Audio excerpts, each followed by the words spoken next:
അങ്ങനെ ഞാൻ ആശിച്ചെടുത്തിരുന്ന വണ്ടി എൻ്റെ കഷ്ടപ്പാടിൻ്റെ വക. ഒരുപാട് കടങ്ങളൊക്കെ ഉണ്ടായിരുന്നു.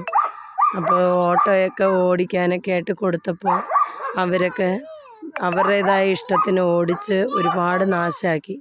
ഈ ഓട്ടോ കാരണം ഞാൻ ഒരുപാട് കാശ് ചിലവാക്കേണ്ടി വന്നു. എന്നിട്ട് ഇപ്പോൾ അവസാനം അത് നന്നാക്കാൻ കൊടുക്കാനൊരുങ്ങിയപ്പോഴത്തേക്ക് അത് 10-30 രൂപയെങ്കിലും ഇല്ലാണ്ട് 60 രൂപ വരേക്കും ആവും ഇത് നന്നാക്കി എടുക്കാനെന്ന് പറഞ്ഞു. അപ്പം ഞാൻ വിചാരിച്ചു എന്നാൽ പിന്നെ വണ്ടി കൊടുത്തേക്കാമെന്ന് കരുതി. കാരണം അത്ര ആശിച്ച് കഷ്ടപ്പെട്ട് മേടിച്ചതാണ്.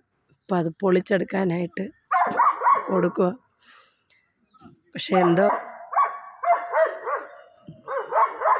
തമിഴ്നാട്ടിലെ ഭാഷ പോലും അറിഞ്ഞൂടാതെ പോയി കഷ്ടപ്പെട്ട്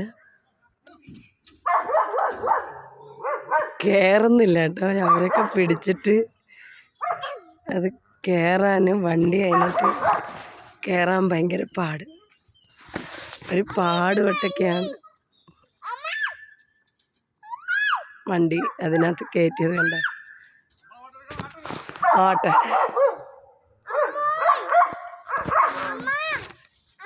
ഓ പോട്ടടാ, വേറെ മേടിച്ച് തരാം നിനക്ക്. വേറെ വണ്ടി മേടിച്ച് തരാടാ. ഇത് പോയാൽ വേറെ വണ്ടി. ഇങ്ങനെയൊക്കെ നമ്മൾ പറയും. അവനെ ആശ്വസിപ്പിക്കാൻ അതിനകത്തല്ലേ പറ്റും. അവൻ അതിനകത്ത് കിടന്നോണ്ടാ അങ്ങോട്ടും ഇങ്ങോട്ടൊക്കെ പോവുക വരിക.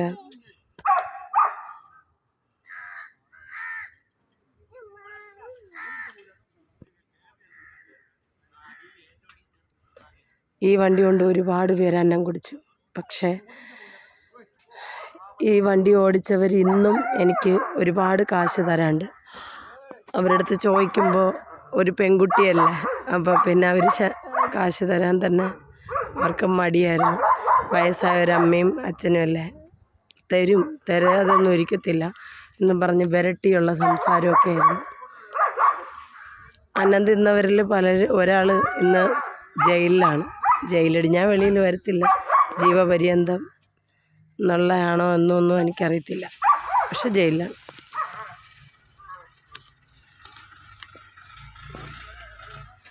അങ്ങനെ ഇപ്പം ഇതാ സമ്മതപത്രം എഴുതി കൊടുക്കുക. എന്ത് ചെയ്യാം, നന്നാക്കി എടുക്കാൻ ഒരുപാട് ശ്രമിച്ചു. പക്ഷേ എനിക്ക് പറ്റിയ അബദ്ധം ഓട്ടോ ഓടിക്കാനുള്ള ലൈസൻസ് എടുക്കാനോ പഠിക്കാനോ പറ്റിയില്ല. അതിൽ പറ്റിയ അബദ്ധം. എന്തോ ഇല്ല ഇല്ല.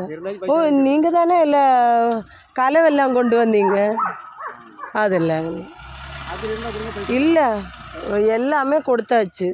அடிக்கடி வருவல்ல இங்கே. சரிங்க.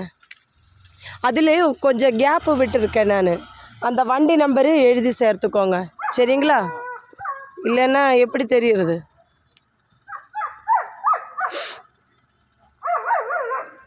അപ്പം എൻ്റെ ഉയിരാണ് ആ കൊണ്ടുപോണത്.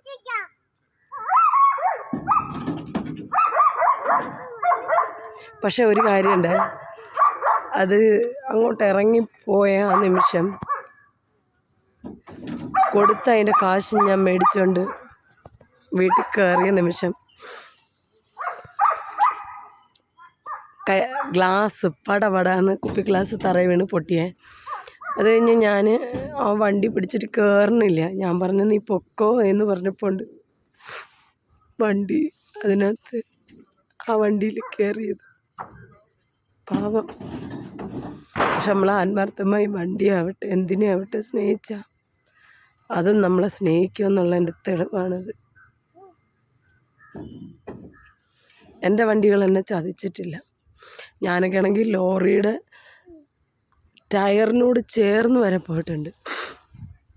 കാരണം ഈ ചില വണ്ടികൾ കാണിച്ച ചതി കാരണം തെറിച്ച് പോയ പോലെ പോയിട്ടുണ്ട്. പക്ഷെ എൻ്റെ വണ്ടി എന്നെ വലിച്ച് പൊന്നുപോലെ ഭദ്രപ്പെടുത്തി എന്നെ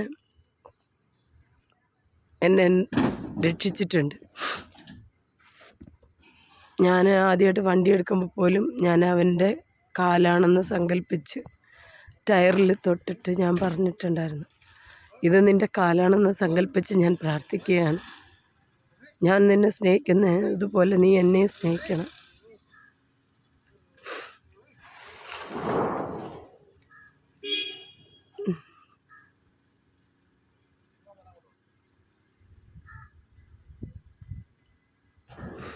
ഇന്ന് ഈ കാണുന്ന കോലമായിരിക്കത്തില്ല നാളെ. പൊളിച്ചടുക്കി അവസ്ഥയായിരിക്കും.